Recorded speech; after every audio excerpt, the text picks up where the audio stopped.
యమునా నది పొంగిపోయింది.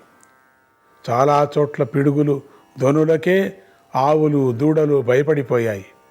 కళ్ళు తెంపుకొని పరిగెత్తుతూ ఉన్నాయి. కట్లన్నీ తెంపుకున్నాయి.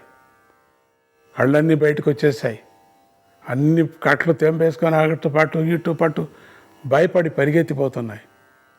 ఆ పిడుగు పాట్లకు కొన్ని చోట్ల చెట్లు పశువులు కూడా నేల కూలిపోతున్నాయి. ఇలా కొంతసేపు అయ్యేసరికి ఇదేం విచిత్రమో ఆవులు దూడలు అన్నీ కట్లు తెంపుకొని వానలో తడిసిపోతూ చలికి వణికిపోతూ కృష్ణుడి చుట్టూ చేరి దీనంగా అంబా అంబా అని అరవసాగాయి. వాటి వెనకాలే గోపాల బాలకులు కూడా చేతులు ఎత్తి అరుస్తూ కృష్ణా కృష్ణ, ఈ గాలివాన దెబ్బకు మన గోశాలలే కాక మన నివాస గృహాలు కూడా కూలిపోతున్నాయి అని మొరబెట్టుకున్నారు. ఆ సన్నివేశాన్ని చూసేసరికి ఎప్పుడూ శాంతంగా నవ్వుతూ ఉండే శ్రీకృష్ణుడి ముఖం ఉగ్రంగా మారిపోయింది. అతడు కోపదేవతను తనలోకి ఆహ్వానించుకొని ఉచ్చస్వరంతో ఇలా అన్నాడు, భయపడకండి, మిమ్మల్ని రక్షించే ఉపాయం నాకు తోచింది. మీరందరూ చూస్తూ ఉండగానే మీకోసం నేను ఈ గోవర్ధన పర్వతాన్ని పెకలించి పైకెత్తి గొడుగులాగా పట్టుకుంటాను. నేను నా చేత్తోనే దాన్ని ఎన్నాళ్ళైనా సరే అలాగే మోస్తాను.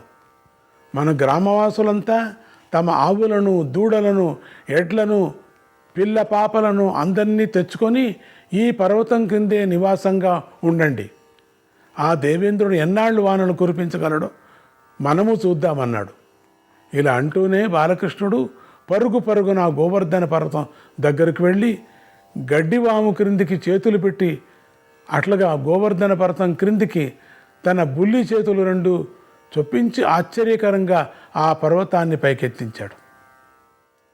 అలా పైకెత్తుతూనే అటూ ఇటూ ఊగిపోతున్నటువంటి ఆ పర్వతం మధ్యలోకి నడిచి కేంద్ర బిందువు దగ్గర పట్టుకొని ఒంటి చేతితో ఆ పర్వతాన్ని పడిపోకుండా నిలబెట్టాడు. ఈ సంబరంలో ఆ పర్వతం మీద వదులుగా ఉన్నటువంటి కొన్ని శిఖరాలు రాతి గుట్టలుగా దొర్లి దగ్గరలో ఉన్న శలయేళ్లలోనూ చెరువుల్లోనూ పడ్డాయి. కొన్ని పెద్ద చెట్లు సమతౌల్యం దెబ్బతిని కూలిపోయాయి. ఇలా దొల్లిపడుతున్నటువంటి రాళ్ల చప్పుళ్ళు పిడుగులు చప్పుళ్ళు కలిసి ఆ ప్రదేశమంతా దద్దరిల్లిపోయింది. ఇలా రాళ్ళు చెట్లు పడడంతో ఆ పర్వతంలో అక్కడక్కడ పేరుకున్నటువంటి రంగురంగుల మట్టి దిబ్బలు కరిగి శలయేళ్లలాగా ప్రవహిస్తుంటే ఆ పర్వతం నెత్తురు కక్కుకుంటుందేమో అన్నట్లుగా ఉందట. ఈ సందడికి ఆ కొండ గుహల్లోనూ కలుగుల్లోనూ దాక్కొని ఉన్న సర్ప బృందాలు మొదలైనవి బయటకు వచ్చి దిక్కుతోచక అటూ ఇటూ పరిగెత్తుతాయి. ఈలోగా బాలకృష్ణుడి యొక్క రూపము మహావృక్షం కంటే ఎత్తుగా పెరిగిపోయింది. ఆయన పర్వతాన్ని కేంద్ర బిందువు దగ్గర సుస్థిరంగా ధరించడం వల్ల క్రమంగా పర్వత చలనం ఆగిపోయింది. ఆ విధంగా పర్వతం తన చేతిలో స్థిరపడ్డాక కృష్ణుడు కిలకిల నవ్వుతూ తన మిత్రులందరూ గ్రామవాసులను బిగ్గరగా పిలుస్తూ ఇలా అన్నాడు, త్వరగా పరుగున రండి. ఇది మన కొత్త ఇల్లు. మీకోసం నేనే కట్టాను. ఎన్ని పిడుగులు పడ్డా కూడా పర్వాలేదు. ఎంత వాన కురిసినా ఈ ఇంటికి ఏమీ కాదు. దీని వైశాల్యం మన గ్రామం కంటే ఎక్కువ ఉంటుంది. ఇది మన పశువుల మందలను తోలుకు వచ్చేయండి. మన గడ్డి వాములను తరలించండి. మన ఇళ్ల సామాన్లన్నీ ఇక్కడికి చేర్చండి. తాత్కాలికంగా గుడారాలు వేయండి. మన ఊళ్ళో ఎలాంటి ఏర్పాట్లు ఉన్నాయో అలాంటి ఏర్పాట్లన్నీ ఈ కొండ కింద చేసుకోండి. మన గ్రామ నాయకులకు వారి గౌరవానికి తగ్గట్టుగా గుడారాలు వేయండి. ఇంతెందుకు, ఊరు మొత్తాన్ని పెకలించుకొని ఇక్కడికి తెచ్చినట్లుగా ఏర్పాట్లు చేయండి అన్నాడు. బృందావన గోపాలులు ఆశ్చర్యానికి అంతే లేదు, ఆనందానికి అవధే లేదు. నిమిషాలలో గోవర్ధన పర్వతం కింద కొత్త గ్రామం వెలిసినట్లు అయిపోయింది. కొండ మీద వర్షం కురుస్తూనే ఉంది. కొండ క్రింద పిల్ల పాపలతో సహా అందరూ సంతోషంగా జీవనం చేస్తూనే ఉన్నారు. అది పెద్ద ఊరైపోయింది లోపల. శ్రీకృష్ణుడు కొండ కింద మరో కొండను నిలబెట్టినట్లుగా అలా నిశ్చలంగా నిలబడే ఉన్నాడు. ఇలా 7 రాత్రులు గడిచిపోయాయి. పైన మేఘ బృందాలు మధ్యలో అదృశ్య రూపంలో సంచారం చేస్తున్న దేవేంద్రుడికి గుండెల్లో దడ మొదలైంది. క్రింద పర్వతాన్ని మోస్తున్నటువంటి శ్రీకృష్ణుడి స్వరూపాన్ని పరిశీలించేసరికి ఈయన సాక్షాత్ శ్రీమన్నారాయణుడే తప్ప మరొకడు కావటానికి వీలు లేదని మనసుకు నిశ్చయమైపోయింది.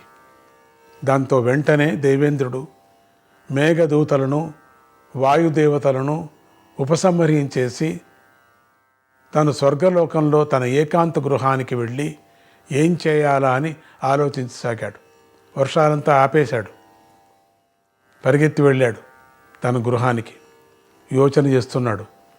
ఈలోగా బృందావనం దగ్గర ఆకాశం నిర్మలమైపోయింది. సూర్యుడు మిలమిల మెరిశాడు. అడవిదారిలో తడి ఆరింది. గోపబాలకు నిర్భయంగా గోవర్ధన పర్వతపు సరిహద్దు దాటి ఆటలాడుకుంటున్నారు. శ్రీకృష్ణుడు వాతావరణాన్ని బాగా పరిశీలించి గోపాల బృందాలను మళ్ళీ తమ తమ స్వీయ గృహాలకు పంపించి గోవర్ధన పర్వతాన్ని మళ్ళీ యథాస్థానంలో నిలబెట్టేశాడు.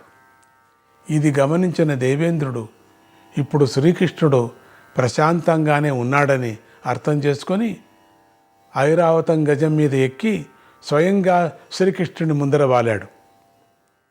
దేవేంద్రుడు వచ్చేసరికి శ్రీకృష్ణుడు గోవర్ధన పర్వతం మీదే ఒక చర్య మీద ప్రశాంతంగా కూర్చొని ఉన్నాడు. దేవేంద్రుడు జాగ్రత్తగా పరిశీలించి చూశాడు. అక్కడ కూర్చున్నది మానవ బాలుడు కాదు, సాక్షాత్తుగా శ్రీ మహావిష్ణువే.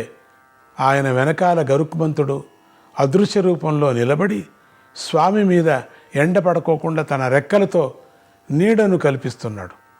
అది గమనించిన దేవేంద్రుడు ఏనుగు మీద నుంచి క్రిందికి దిగి సిగ్గుతో తల వంచుకొని మెల్లగా బాలకృష్ణుడి దగ్గరకు వచ్చి తన కిరీటం స్వామి పాదాలకు తగిలేలాగా వంగి నమస్కరించి ఇలా విన్నవించాడు. కృష్ణ కృష్ణ గోపాల ఆనందవర్ధన, గోలోకంలోని గోదేవతలు, బ్రహ్మలోకంలోని బ్రహ్మ ఋషులు సందేశం పంపగా ఆ సందేశాన్ని నీకు విన్నవించటానికి నేను వచ్చాను. నువ్విప్పుడు ఆశ్చర్యకరమైన దివ్య క్రీడను చేసి చూపించావు. నేను దేవతా గర్వంతో కుండపోత వర్షాన్ని సృష్టి చేస్తే నువ్వు స్వయంభూమను అయ్యే అతి రహస్య యోగాన్ని ధరించి ఆ పర్వతాన్ని దూది పింజలాగా పైకెత్తేశావు.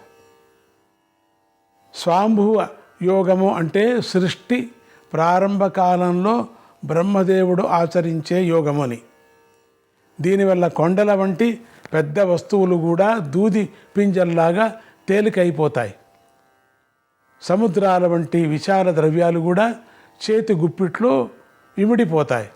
అటువంటి స్వయంభువ యోగధారణను నువ్వు ఆడుతూ పాడుతూ ఆచరించి మాకు చూపించావు. శ్రీహరి, ఇంద్రయాగాన్ని ఆపివేసేందుకు ఆగ్రహించిన నేను జలప్రళయం సృష్టించాను.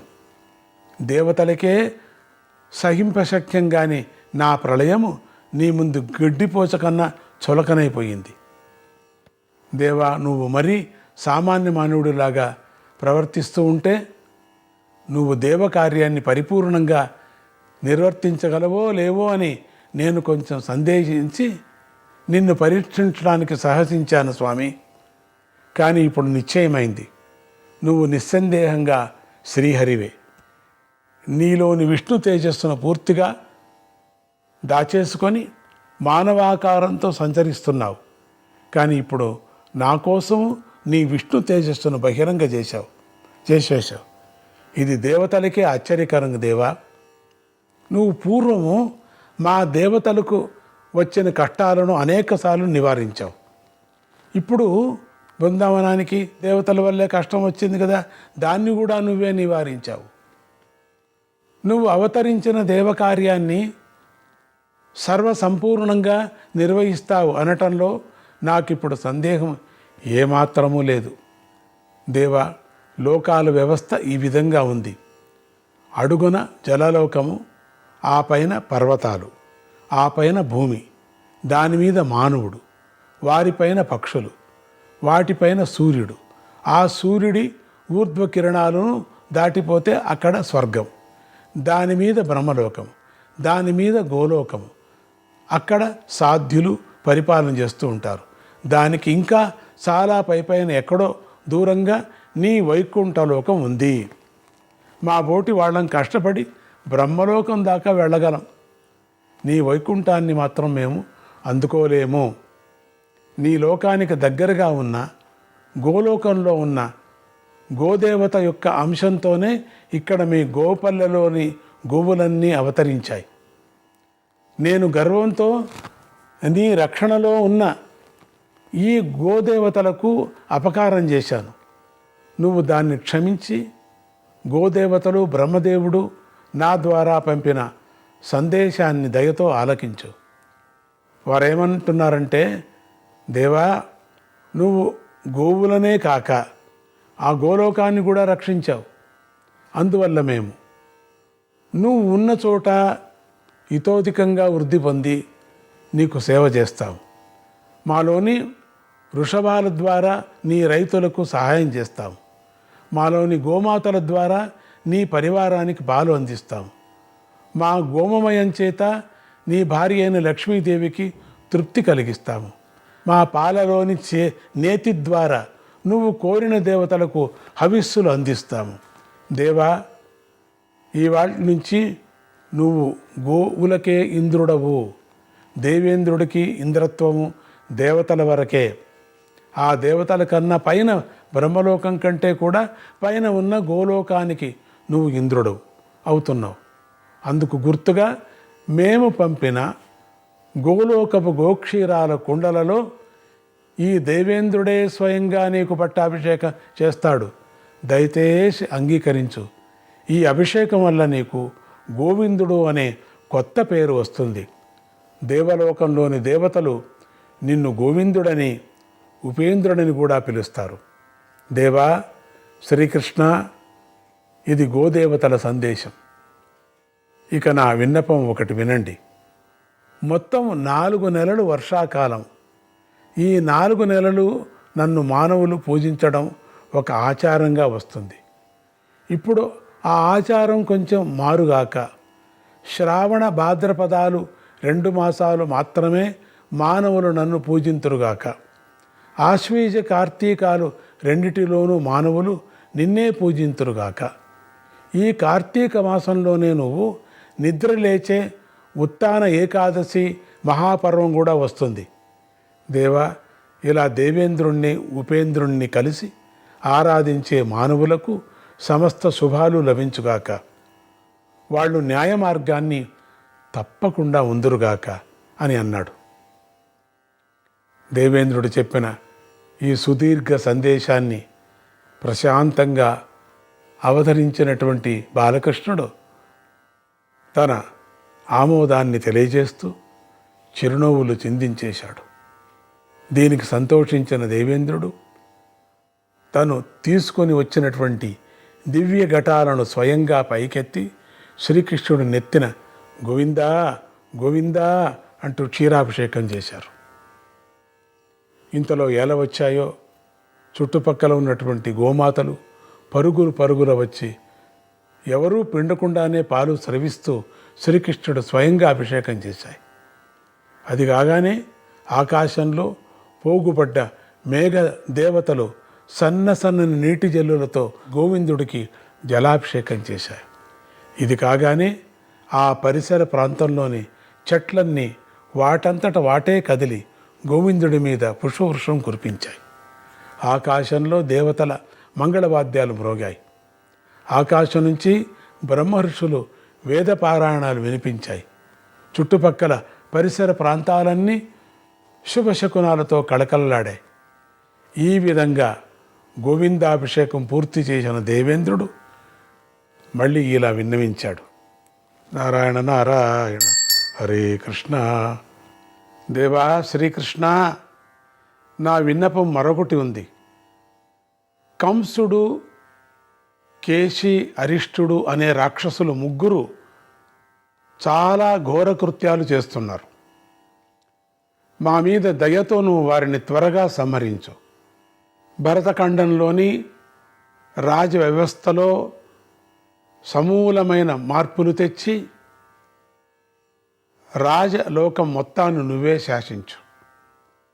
నీ మేనత్త కుంతీదేవి కడుపున నా అంశతో ఒక వీరుడు జన్మించి ఉన్నాడు.